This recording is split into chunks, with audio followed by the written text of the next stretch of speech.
Hey true crime besties, it's me, Annie Elise, and this is 10 to Life. I hope you guys are all doing well today. You are having some moment of zen because I'm sure I'm about to disrupt that with today's case because it is extra terrifying and horrific, and it just kind of is a clear illustration, again, as if we needed one more illustration, but it's just another illustration of how sometimes people can be not too trusting, but trust the wrong people. And it's especially heinous, if I'm going to be quite honest. So I hope you're doing well before I hop in and ruin your day with this case. But as always, it's important, I feel like, to share these cases and spread awareness. And if they went through this, the least we could do is hear what they went through and hopefully educate others. So anyways, if you're brand new to the channel, welcome. Sorry for the long intro. My name's Annie, and I break down true crime cases for you. We do deep dives, we do topside reviews, we do updates, we do a little bit of it all. So welcome. I hope you appreciate today's case coverage, and if you feel like this channel is something that you're into and you want to see more of the content, make sure you take a quick second, hit the subscribe button, and that way you won't miss anything. It's free to do. It's not a subscribe button like all the new subscriptions going on Instagram and all these things. It's free. It's kind of just like a follow button. So anyways, I hope you guys are all doing well. I apologize in advance if I'm like talking weird again in this video. My jaw, I don't know if you caught me in the last video, my jaw is still super mega screwed up. Been to 2 different oral surgeons. I've had an x-ray. I'm getting an MRI in a couple days. Basically, it looks like I might have to have joint surgery to replace the joint. How that is happening at 36 years old, I don't know, but anyways, it's very painful sometimes when I talk too much or talk too long, and so my mouth kind of and my jaw kind of just starts like doing this weird thing as I'm talking. So if you notice that starts happening during this video, sorry. Hopefully it'll be fixed in the near future. We'll see. I've gotten a steroid shot. It's kind of helped, but sorry. This is a long-winded intro today, guys. I am very sorry. So we're going to jump right in. This case takes place in March of 2019. And again, it is unfortunately a reminder of trusting the wrong type of person and unknowingly trusting the wrong kind of person. So let's get right into it, guys. My name's Annie, and we are going to jump right in.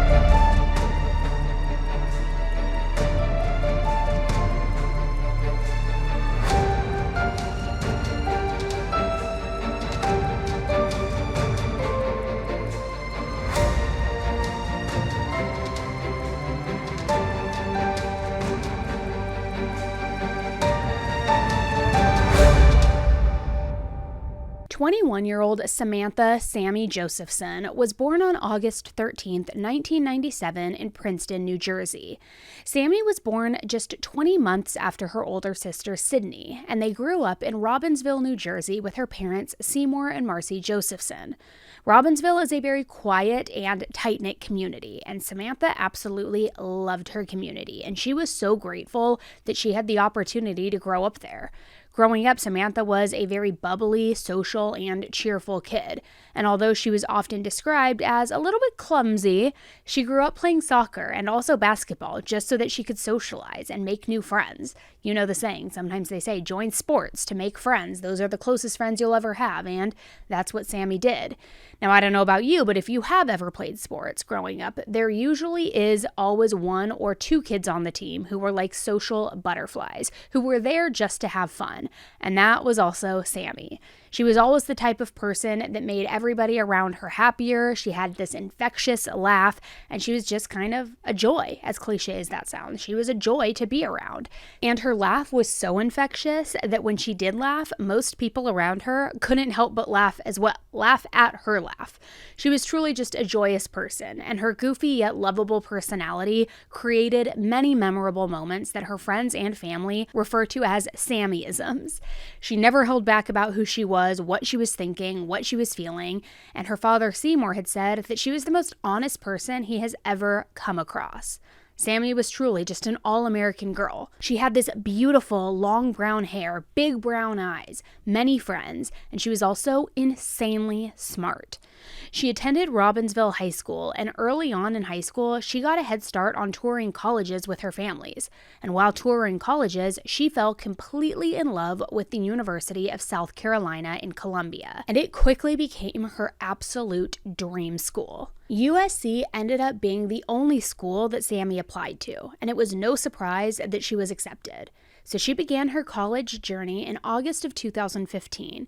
She was a political science major, and she was thrilled for all of the fun, the life lessons, and the forever memories that would be headed her way. While in college, she met the love of her life, a man named Greg Corbishley.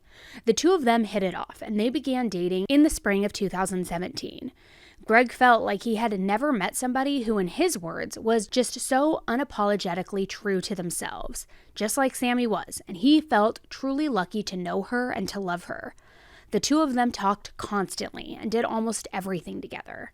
Sammy was a member of the Alpha Delta Gamma sorority, and she did a really great job balancing her relationship, her social life, her job working as a waitress at a local restaurant, and all of her college classes on top of it.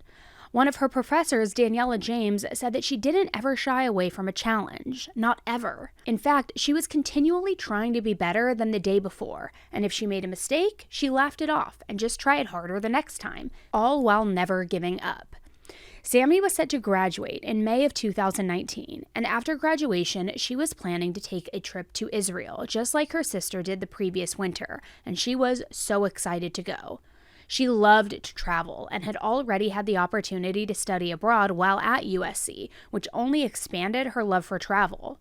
While studying abroad, she had the opportunity to spend time in Barcelona, Paris, and Madrid, and those experiences inspired her to work toward an international law degree after graduating from USC.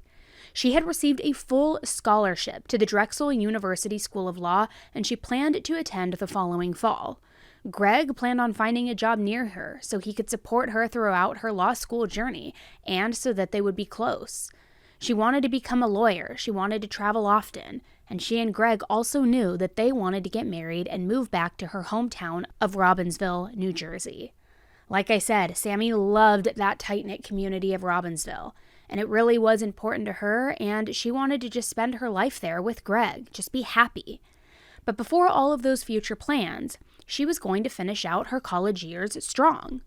On Thursday, March 28, 2019, just 2 months away from her graduation, Sammy had decided to go out with some of her friends and her roommates. They were seniors after all, and it was close to the end of the semester. And if you've been in college, you probably remember that time of the year and those long late-night studying, sometimes you just want to break away, have fun. They feel never-ending. You're up late, you're tired, you're burnt out, and you basically have zero time for friends or really anything fun at all. Considering that she received amazing grades and had been filling out law school applications like crazy, she was definitely feeling a little bit of stress. And on top of the stress from school, a family member of hers had been dealing with some medical issues. So she really just felt like she needed to go out with her friends, let loose, have some fun, which I think we all can relate to that feeling at some point in life. So Sammy had been talking to Greg all throughout the day on Thursday and had begged him to go out with her and her friends. But Greg had graduated that past December and was back living in Charleston, South Carolina with his family. He often made the 2-hour drive to Columbia to visit her, but the plan was that she was going to come visit him in Charleston just 2 days later. So he said that they could wait to see each other. There wasn't any hurry. She was going to be there in 2 days, so he wasn't going to make that huge drive. Go out with your friends. Have fun. I'll see you in a couple days. So Greg stayed in Charleston that night and just told her, forget about me. Go hang out with your friends, enjoy yourself, and have fun. She had been working so hard. She got into law school and she received a full scholarship. So if anybody deserved to celebrate, it was definitely Sammy. So Sammy and her friends decided to go to an area of Columbia called 5 Points. 5 Points is a very popular spot for many USC students because it's so close to the campus and it also has shopping, restaurants, and bars all around. So Sammy and her friends often went to the 5 Points area, and it was actually where Sammy and Greg originally met. That night, Sammy got ready, and she wore a pair of black pants, platform sandals, and a bright orange top. She and her friends first stopped at their friend Edgar's house before walking over to 5 Points. Edgar lived really close to 5 Points, so they often met there before going out for the night, something that usually happens. If you have a friend who lives close to the bars, you usually start there, you either pregame there, you walk over together. It's easy to then not have to get a car, not get an Uber. It's just very, very common. So they go over there, they meet, and then they head out for the night. They arrived in the Five Points area around 12:30 a.m. on Friday, March 29th, 2019.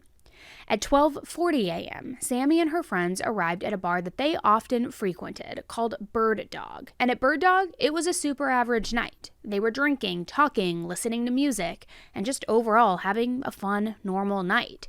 Sammy continued to communicate with her boyfriend Greg while she was at Bird Dog. Their conversations weren't anything out of the norm. It was really just Sammy continuing to try to get him to come, convince Greg to drive to Columbia. They also talked about how their nights were going and just had a really normal conversation. And as you can see, normal is kind of the common theme here. Nothing seemed off or out of the ordinary that night. Not at all. So at 2:04 a.m., Sammy called Greg, and they had a very quick conversation.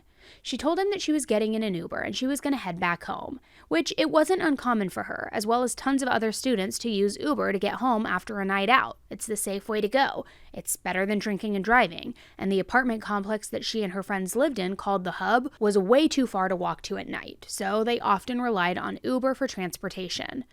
While at the bar, Sammy had gotten separated from her friends at one point, and since she had work the next day, she decided that it was just time to call it a night and to head home. In her friend group, it was really normal for people to kind of just leave randomly and at different times of the night, so her friends didn't notice her leaving, and she also didn't find them to say goodbye. She was just ready to take off, maybe like an Irish goodbye, if you will. So at 2:09 a.m., Sammy got into a black Chevy Impala, ready to head home and then get to work the next morning. Like many couples, Sammy and Greg shared their locations with each other through the app Find My Friends. So after Sammy called Greg, he started tracking her location to ensure that she arrived home safely. But he immediately noticed that something was off. The hub where Sammy lived was located north of the Five Points area. However, Sammy's location showed that she was traveling south, the complete opposite direction that she should have been going. So Greg called and was sending text messages to Sammy, but Sammy didn't answer. He tried not to think of the worst case scenario and thought that maybe she decided to go back to Edgar's house or even to another friend's house. And he tried contacting her in every way that he could think of. Calls, texts, Snapchats, just anything to get in contact with Sammy to make sure that things were in fact okay before overreacting. But time went on and he still received no response. Now, Sammy typically had her read receipts on, and the messages that Greg sent were not even showing as being read. They were just showing as being delivered. And then at 2:30 a.m., something happened that had never happened before during the entire time of Sammy and Greg's relationship. Sammy abruptly stopped sharing her location with Greg. Sammy's location stopped sharing when she was on Montgomery Avenue, which was 3 miles south of the Five Point area. Greg texted and called Sammy's friends and her roommates, and really, they hadn't even realized that she was gone until Greg had called them. Sammy was also sharing her location with her friends, and when they all checked her location, they also all saw that her location stopped around Montgomery Avenue.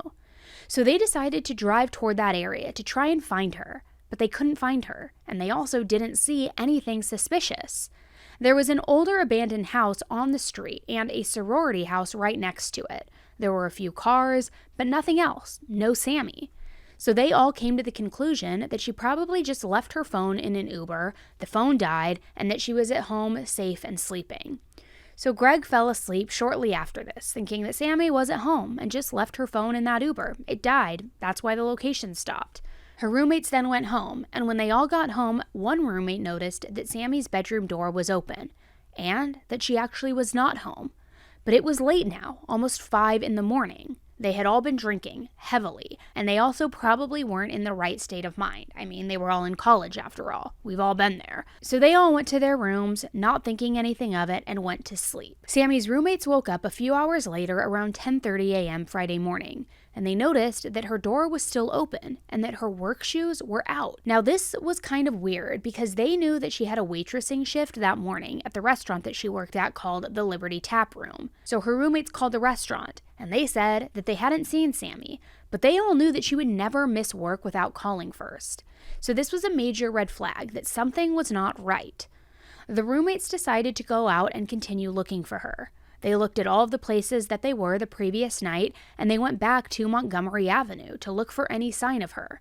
Meanwhile, Greg had woken up and still hadn't heard anything from Sammy either, which was really unnerving. When he talked to her friends on the phone and learned that she wasn't at work and that nobody had heard from her, he immediately started driving toward Columbia. Like I said earlier, though, it takes about 2 hours to drive from Charleston to Columbia, and during that drive, he decided to call Sammy's parents, who immediately got in their car and started the very long drive from New Jersey to South Carolina. Sammy's parents also had started to grow suspicious because they were used to hearing from her by that point in the day, and they hadn't. Her mother, Marcy, always sent her daughter a good morning text, but Sammy never replied to the text that morning, which, while it wasn't immediately alarming because Marcy knew that Sammy had work, she started to get more worried when she never received a response as the day went on, and then she received that phone call from Greg. So after driving around and searching for Sammy, her roommates went back to their apartment at the hub and then they called the police, and this was at 1:30 p.m. Now you may be wondering why they didn't call the police right away. But like many people, they thought that there was a rule that you had to wait 24 hours to report a missing person, which unfortunately is a misconception that is more common than you actually would think. Friday, March 29, 2019, 12:30 and 19 seconds. Yeah, it's really hard. 911, what's your emergency? Hi, we were just gonna call to let you know our friend is missing. So you want to make a missing person report? Yeah, it hasn't been like 24 hours or anything, but if we could go ahead and do that, like, that'd be really nice. Yeah, it don't have to be 24 hours if we report anybody missing. Oh, I don't know why I thought that. Oh, no. Okay, yeah. What's the address? Where are you located? 1426 Main Street. Is he missing from his address? We went out in 5 Points last night, and she still hasn't made it home. Her phone's dead. We don't think she, like, went home with, like, a guy or anything. Like, we're, like, actually, like, worried. So she missed work this morning. All right. What is your apartment number? 901.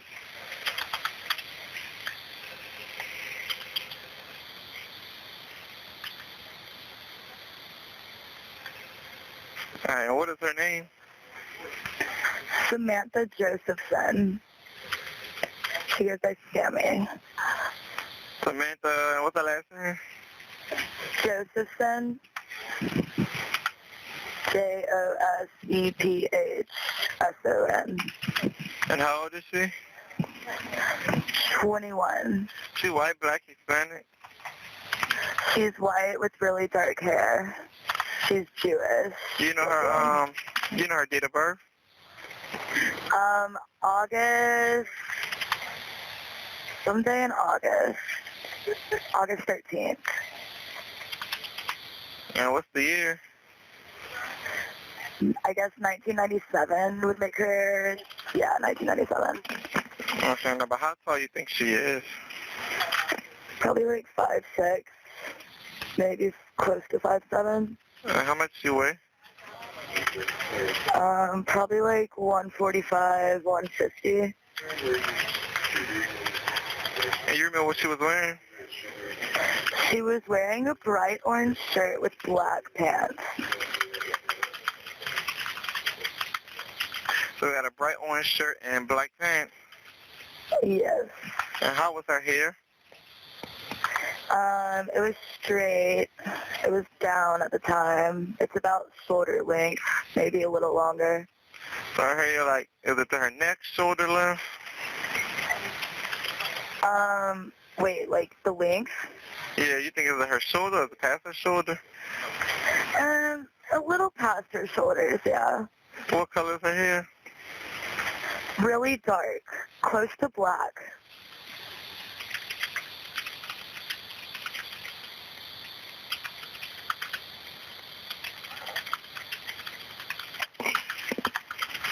And y'all was in 5 Points, you said? Last seen in 5 Points? Yes.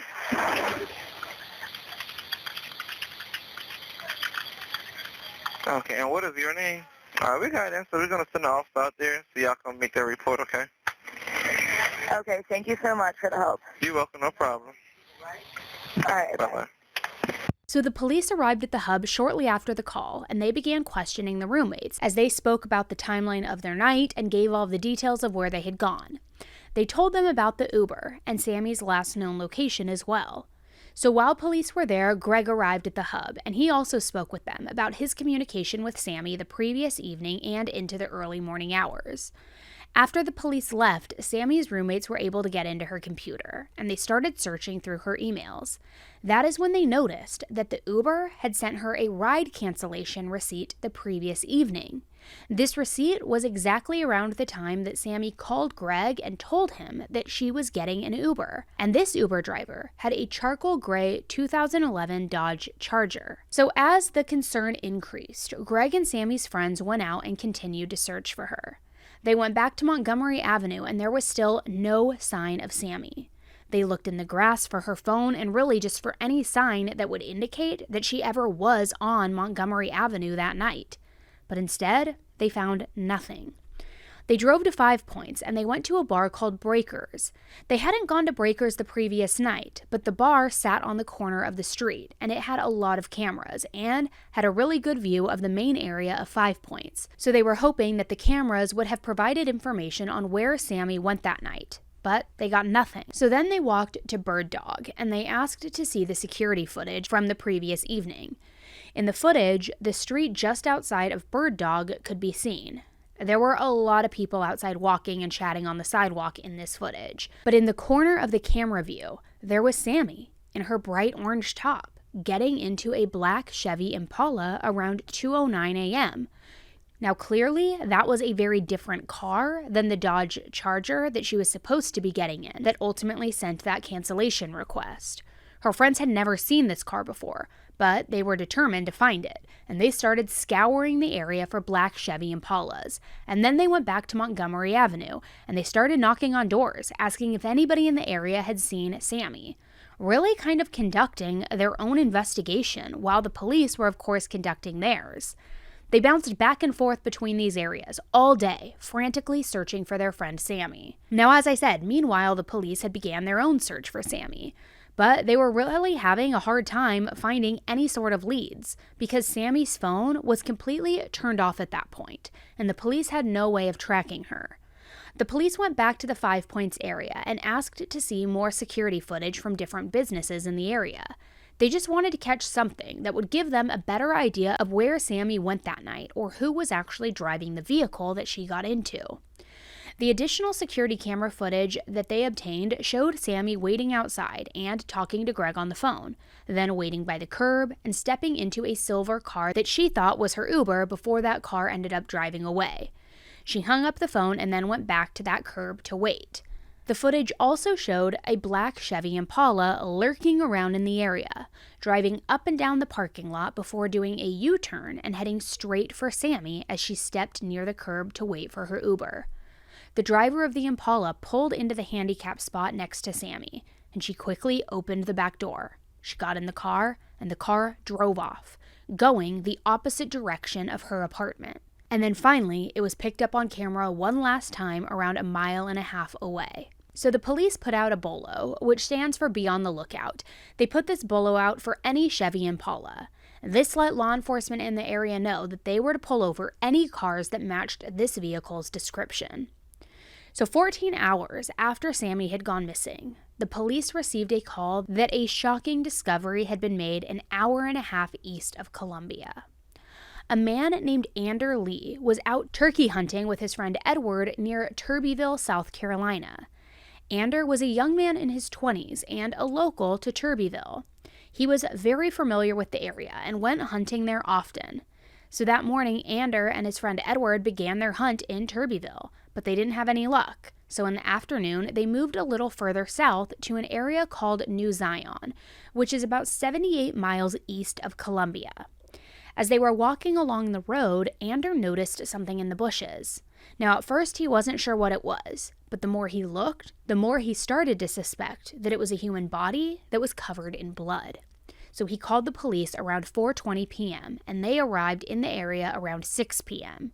Now, I gotta just say, I don't know the distance from the local police station, But an hour and a half after reporting a human body covered in blood, maybe there should be a little bit higher sense of urgency there. But again, I don't know the logistics of that area. So when the police arrived, investigators began inspecting the area. During their initial search of the surrounding area, investigators found an envelope, cigarette butts, and beer cans, and they were scattered all over the ground. The body found was that of a young woman, and it had numerous stab wounds all over her body, and it was also covered in blood just as reported. The blood was mixed with mud, and it was smeared everywhere. This suggested to investigators that the body might have been dumped and dragged in that area, but the lack of any significant blood trail or evidence made it seem like the crime had actually happened elsewhere. An earring was missing from this victim's left ear, and investigators used a metal detector to try to locate the missing earring in the area, but they found nothing. Investigators also noted that the victim's fingernails were gone, but they were unsure if they broke off or if they were intentionally cut off. The girl was also wearing platform sandals that were broken, but were still attached to her ankle. Using an alternative light source, which is a light that helps illuminate various forms of evidence, they were able to see bruises all along the victim's body. The investigators were made aware of the missing college student in Columbia, and the body was quickly identified as that of Sammy Josephson. Her body was taken away from the crime scene for further investigation, and the details that were to come was going to horrify everyone who was on the investigation, and of course, Sammy's close friends, family, and boyfriend Greg. Law enforcement officials continued to stay in contact with Sammy's parents during this time, as her parents still made that 12-hour drive from New Jersey to South Carolina, and they asked her parents if they had access to her bank information. They did, so they checked her bank account and they noticed that her card had been used at 2 different ATMs in the area. The first attempt to withdraw money occurred at 5:45 a.m. at an ATM in Sumter, South Carolina, about an hour drive east of 5 Points. Now, it's important to note that Sumter is halfway between 5 Points and that area where Sammy's body was found. The second attempt on her bank card was about an hour later at 6:47 a.m. This time, the attempted transaction occurred in the Hampton Hills area of Columbia. Both transactions were denied, and no money was withdrawn from Samantha's bank account. So police contacted Wells Fargo, which was Sammy's bank, and they were put into contact with a financial crimes investigator. This investigator was able to pull footage from both ATMs, and the footage showed what appeared to be a man walking up to the ATM and attempting to withdraw money. The man was wearing all black with a hoodie, a black jacket, and gloves. The hood was pulled tightly over his head, and he appeared to have a mask covering his face. Later in the evening, Sammy's parents finally arrived in Columbia, and they went to the police station immediately. It was there that the police notified them, her boyfriend, and her friends of what they had found. Hours after the body was identified, at 3 a.m. on March 30th, 2019, police officers Jeffrey Kraft and Justin Nesia were patrolling the 5 Points area.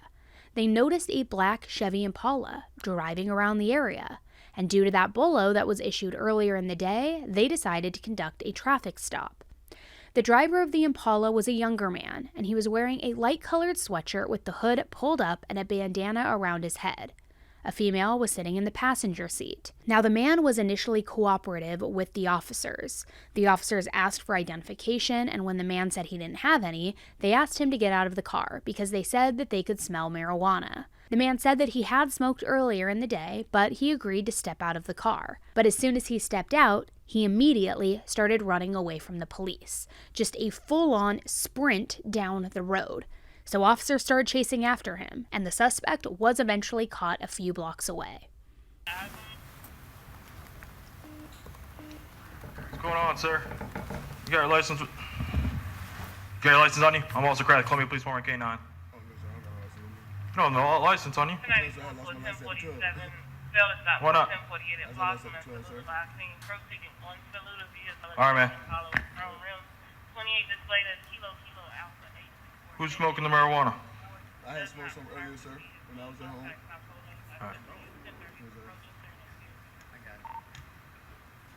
All right, man, you're going to have to step on out, man. All right. All right, here's the deal, man.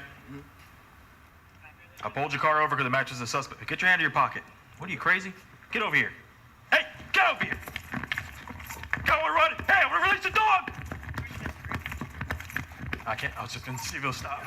Officers now had probable cause to search the vehicle, and they found a rose gold iPhone and a pink keychain. When the officer opened the trunk, they saw blood, and they called for backup immediately. When the forensic analysts arrived, they found large spots of blood everywhere throughout the vehicle, footprints on the back windows, and the car reeked of bleach. In the back seat, they found cleaning supplies like disinfectant sprays and wipes, as well as a thoroughly saturated blood stain on the back seat. Also in the back of the vehicle was a blood-stained black jacket, a McDonald's visor, and various other items. The investigators noted that the child locks were engaged, meaning that anyone in the back seat could not open the doors or the windows. So it didn't take long for them to realize that this person was 100% the person they were looking for. But again, the details were going to get even more haunting. The suspect was quickly taken into custody and was identified as 24-year-old Nathaniel Rowland. Nathaniel was a resident of New Zion, and coincidentally, the area where Sammy's body was found was only 2 miles away from Nathaniel's family's home. He had one past felony charge for obtaining goods under false pretenses. In October of 2018, Nathaniel and another man had attacked a woman in her car and then forced her to drive to an ATM. They took the money that she had withdrew from her bank account and then used it to purchase various items like a PS4. Nathaniel then sold the items at a pawn shop, which led to him getting arrested. So after being placed under arrest, Nathaniel was brought to the police station to be questioned along with the woman in his car, who was his girlfriend, Maria Howard. Nathaniel was not cooperative during the interview.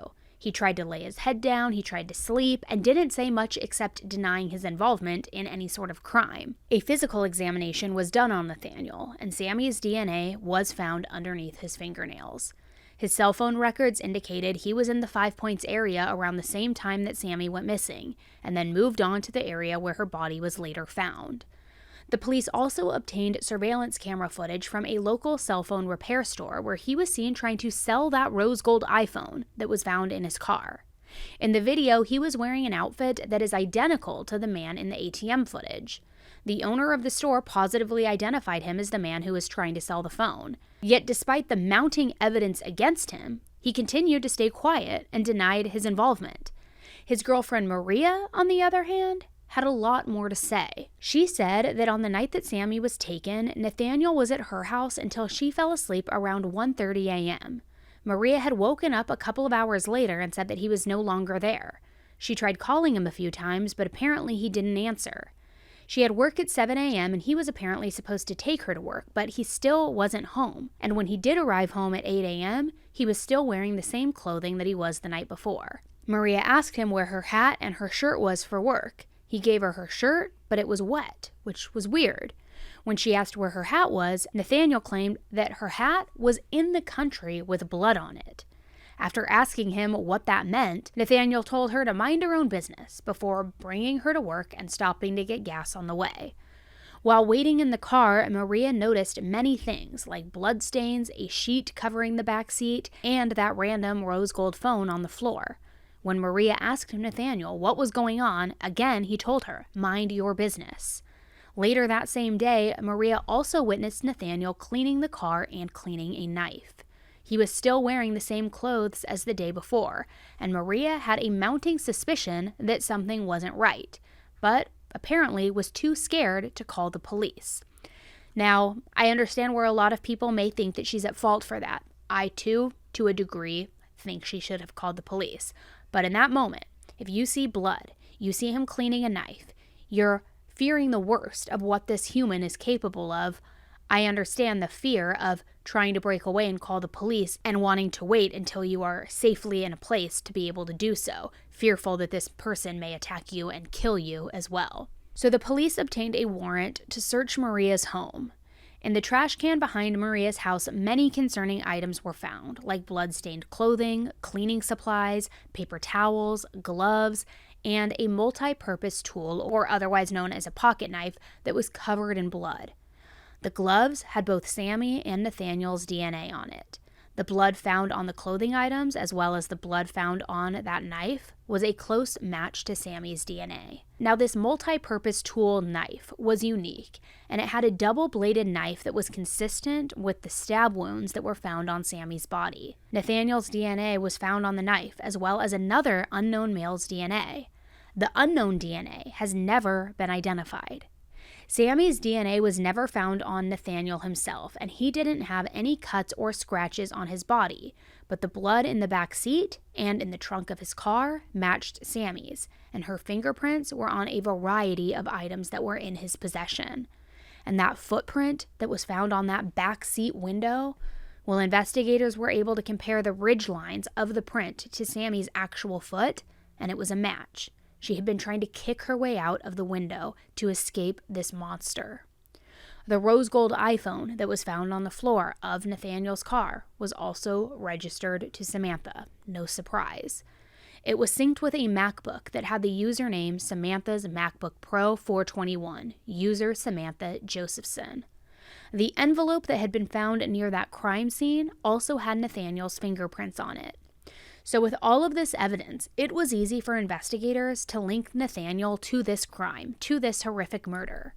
Nathaniel was charged with kidnapping, with murder, and with possession of a weapon during a crime. He was denied bond on June 9, 2020, pled not guilty, and then went on trial on July 20, 2021. During the trial, he was completely emotionless. Prosecutors argued that the night of her death, Sammy was tired and had a very long day ahead of her. So after ordering an Uber, she innocently got into the car that pulled up on the curb next to her without double checking to make sure that this was actually her Uber. Nathaniel, who was seemingly prowling the area and purposefully looking for trouble, took advantage of the situation and used the car's child locks to then prevent her from escaping. They thought it initially started out as a robbery, and then it escalated for unknown reasons. Clearly, with her blood and her footprints all over the car, Sammy had fought for her life, while he viciously and heinously stabbed her over and over again. After dumping her body miles away from town, stealing her life wasn't enough, because then he went and tried to steal her money. And then, as if that wasn't enough, he was found creeping around the 5 Points area again the very next day, almost like he wanted to do it all over again. Greg and Sammy's roommates also testified with their version of events from that night. The real Uber driver testified and said that he had canceled the ride after calling her and driving around looking for her with no luck. And the most shocking testimony came from the forensic pathologist who performed Sammy's autopsy. The pathologist said that there were around 120 stab wounds all over her body, but that there were so many that he did not have an exact count.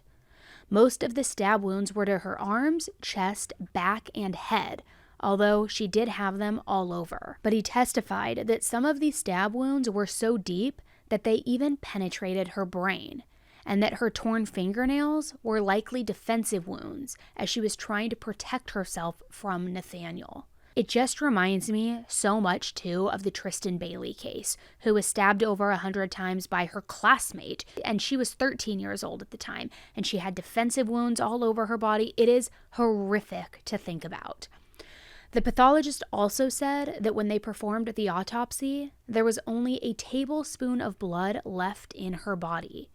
Now, this is crazy because humans generally have a gallon of blood in their system at any given time.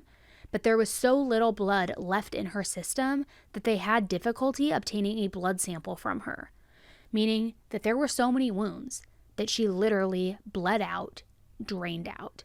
It is horrific. While prosecutors had a very great case, Nathaniel's defense attorneys argued that his DNA was not found on Sammy, and that another man's DNA was found on that multi-purpose knife tool, which suggested that this random DNA belonged to the true perpetrator. They even asked the judge to throw the charges out, saying that the prosecution only had circumstantial evidence. But the judge denied that request, basically saying that there was a mountain of direct and circumstantial evidence that the jury needed to weigh. His defense then called 0 witnesses and rested pretty quickly after giving their less than impressive argument. To no one's surprise, their argument did not sway the jury. So on July 21st, 2021, the jury only took an hour to deliberate, and they found Nathaniel guilty of all charges. Before sentencing, Sammy's mother gave a very moving and impactful statement. Words cannot express the anguish our family and friends have endured since he kidnapped and brutally murdered Samantha. From the day I found out I was having Sammy, I was in love with her. As a mother, you worry and pray that your child will be safe, happy, and healthy. When she was sad, I was sad. When she was happy, so was I. Her dreams were my dream, and her death was my death. I close my eyes, and I feel what she endured at his hands 120 times. Over and over and over, fighting for her life, locked in his car. I used to have dreams for her. Now all I have are nightmares. 120 times. The final moments, her bare feet kicking and fighting for her life. I visualize the blood flowing from her body, her beautiful body, 120 times for what? The $35 a college student has in her bank account? The loss of Sammy is beyond words. There'll be no more birthday parties, backyard gatherings, holiday celebrations, or activities to share with her. I was planning my trip to Columbia in 2019 to watch my daughter graduate from college. Instead, I went to Columbia to gather her belongings. I cannot watch my daughter graduate from law school, get married, or have children, all of which were her dreams. Her laughter, hugs, guidance, advice, and opportunities to tell her I love her are gone. Our family of 4 is forever broken. All I have are memories of the past and thoughts about what her final moments on earth must have been like. He erased my future with Sammy, but he cannot touch my memories. The excruciating pain he put her through is unimaginable. I pray that when Sammy closed her eyes, she thought of beautiful things. His evil face was not the last thing she saw before she took her last breath. I pray that her grandparents and uncle wrapped her in her loving arms. In 1 second, our lives changed. I miss her. Everything she touched was better because she made it so. The lessons she taught me as a mom are carried through me forever. She brightened up the day with her smile. The pain and loss are beyond words. He changed me forever. The heinous and brutal crime could have happened to anyone. Sammy was a reflection of everyone's child. Sammy had a bright future. She worked hard to accomplish her goals. She was kind and compassionate and would never hurt anyone. She did not prey upon others. I walked hand in hand with her throughout her 21 years. Her death sliced through my heart. Now I see sadness in ordinary days. I miss her heartfelt laugh. I am breathless and I want my Sammy. Such a heinous, vicious crime. Why? I spent the last 2 years asking myself that question. He cut out a piece of me. I'm bleeding silently. You don't see it. I try to move forward each day, but forever will be broken. One cannot explain the grief my family feels. There was no warning, no time to say goodbye, no time to tell Sammy all the things I would have wanted to say, no time to kiss her cupola. We were thrown into this world of terror. My world is now incomplete. Nothing but memories can fill the emptiness of Sammy's passing. I miss her precious voice, her giggles and humor. I long to know that she closed her eyes and visualized her family in peace and not his face. I will never comprehend why he did what he did. I try not to dwell on how she died. Rather, I want to remember how she lived, but I'm not there yet. I had the gift of being Samantha's mother for 21 years. I despised everything about him. His eyes glaring at my family during the trial told me everything I already knew about him. He is pure evil. Samantha fought for her life because her life was worth fighting for. I wish I could gather the broken pieces of my heart. I am breathless. I want my Sammy. The ache that spreads throughout my body hurts more each day. I cannot fully express how it feels to lose a daughter. The ache, the longing, endlessly tearing me up inside. He's a monster, he's evil and pathetic. The excruciating pain he put my daughter through is unimaginable. I am shattered, angry, and heartbroken. His ruthless, violent act took a bright light out of my universe and changed many lives forever. He stole my beliefs. However, I pray every day. I pray that he feels Samantha's pain. I pray that he get what he deserves under the law. I pray that he never has a chance to hurt anyone ever again.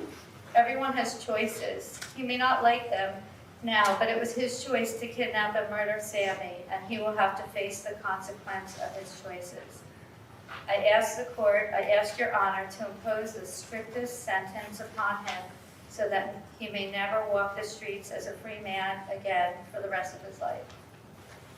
Nathaniel received life in prison without the possibility of parole, and the judge described him as heartless and claimed that this was the most heinous murder case he had ever heard in court. Family and friends have never forgotten Sammy's fun and warm personality, and they continue to share her story and make her spirit live on. Throughout this terrible experience, Sammy's family has done a lot of impactful work to make sure that this never happens to anyone else. They continued to spread Sammy's story and even started the What's My Name Foundation. The center of the foundation is the acronym SAMI, or SAMI, which stands for Stop, Ask, Match, Inform. Basically, if you order a ride from a rideshare service, ask the driver, "What's my name?" before getting into the car. If the driver is who they say they are, they will be able to tell you your name based on the information from the app. Sammy's family also worked with lawmakers to advocate for policies that improve rider safety while using rideshare apps. South Carolina passed the Samantha Josephson Ride-Sharing Safety Act on June 5, 2019. This law states that rideshare drivers must display their license plate number on the front of the car. The law also established fines and jail time for people who pretend to be rideshare drivers. New York, North Carolina, and New Jersey followed suit and passed similar laws that require rideshare drivers to display various signs on their cars. On June 13, 2019, Sammy's family worked with New Jersey Representative Christopher Smith to introduce a law to the United States Congress called Samantha's Law. This law would require rideshare drivers to have front license plates, illuminated signs, and a scannable QR code. The law also criminalized misrepresenting as a rideshare driver. The House of Representatives unanimously approved the bill in July of 2020, and President Biden signed the bill into law on January 5, 2023. This terrifying scenario brings to light very important questions about the safety of ride-sharing services and who we can trust. It reminds us that we must stay aware and vigilant in order to protect ourselves. If you use an Uber or a Lyft, make sure that the car and the license plate match the description in the app. Make sure that the driver knows your name, because what happened in Sammy's case could happen to anyone, and it is anyone's nightmare, and I am just so happy that justice was served and that the evil man who thought that he had the right to take her life will spend the rest of his life in prison.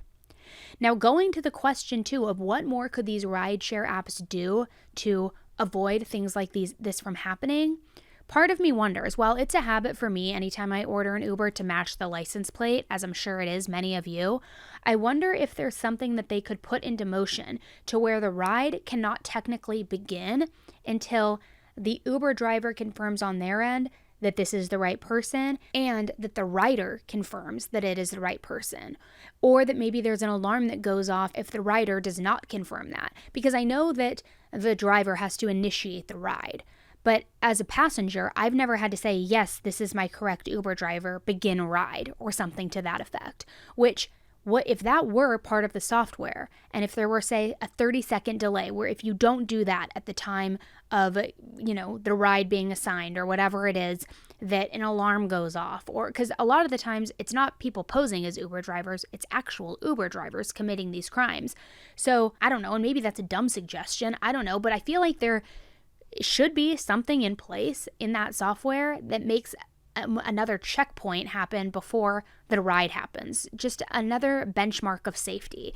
I don't know. There's smart enough people out there with Zuckerberg, with Elon, with whoever. Like, I'm not the one to ask, but there's got to be something in place to make this more safe, right? I don't know. Tell me if you have better suggestions in the comment section.